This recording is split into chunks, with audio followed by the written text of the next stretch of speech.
It's part 24 of the 9x9 Kenken with no operation signs from mathmojo.com. And 24 is an interesting number, not only because of the hours and the date, but because it's the name of possibly the worst television show on American television at the present moment. No, I'm kidding. It's not the worst show. But if American Idol goes off the air, then it'll be the worst show. Anyway, this lesson is going to be like shooting fish in a barrel because of all the possibilities. First, let's notice that right here, there's the only 8s that appear in this column must appear in this cage. So if an 8 must appear in this cage, we have 3 out of the 4 digits. There's 9 plus 5 is 14, plus 8 is 22. We need 29. 7 are missing. So if one of these is an 8, the other one must be a 7 and cannot be a 4. And cannot be a 9.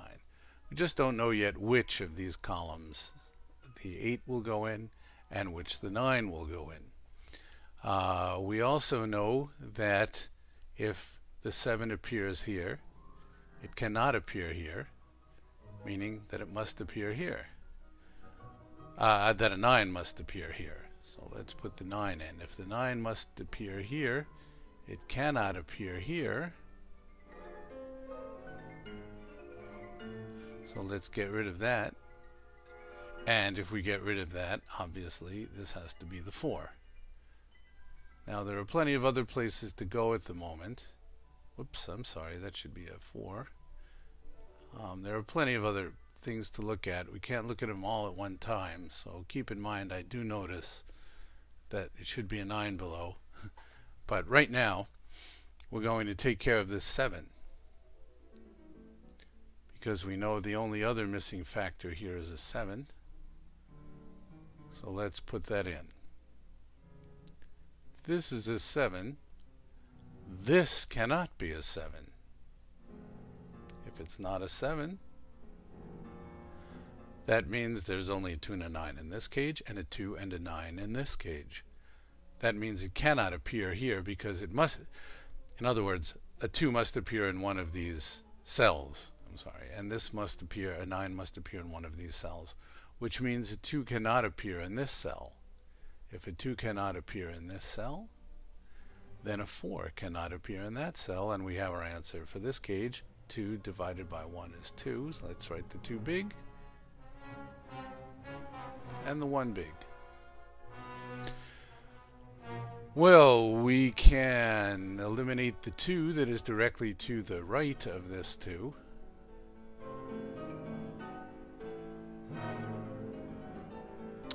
And if I get rid of this 4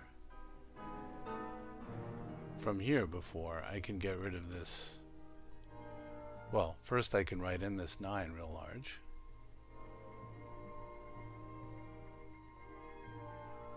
And that means I can get rid of this 9. Great. Okay, I noticed there's more we can do there, but first let's go down the left column. There's an 8, 3, and a 1. Echo checking this, so we can get rid of the 8, 3, and the 1 here. If the 8, 3, and the 1 here are gone, that means only a 3, 7 or 3, 6 combination can be in this part of this cage. That means it'll add to either 10 or it'll add to 9. If it adds to 10, we can use this 8 to make 18. If it adds to 9, we can use this 9 to make 18. There's no other way. So we can get rid of all the other possibilities because they're not really possibilities. So if we check the second column, we can see it's time to fill in that 6. So let's erase the little one, put in a big one, and when we do that, doing our check down here, get rid of that 6 at the bottom.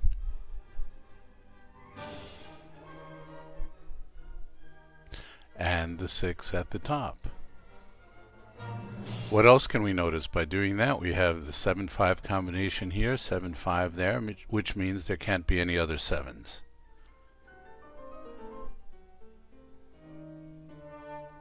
And that makes us realize this is going to be a 9.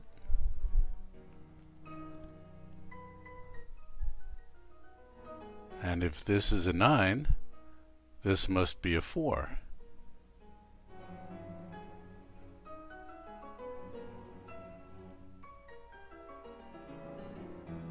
And while we're noticing 4s, if we look in this column, we can see there's got to be a 4 and a 7 in this horizontal 3 column. And the 4 can't go here because of the 4 below in the same column.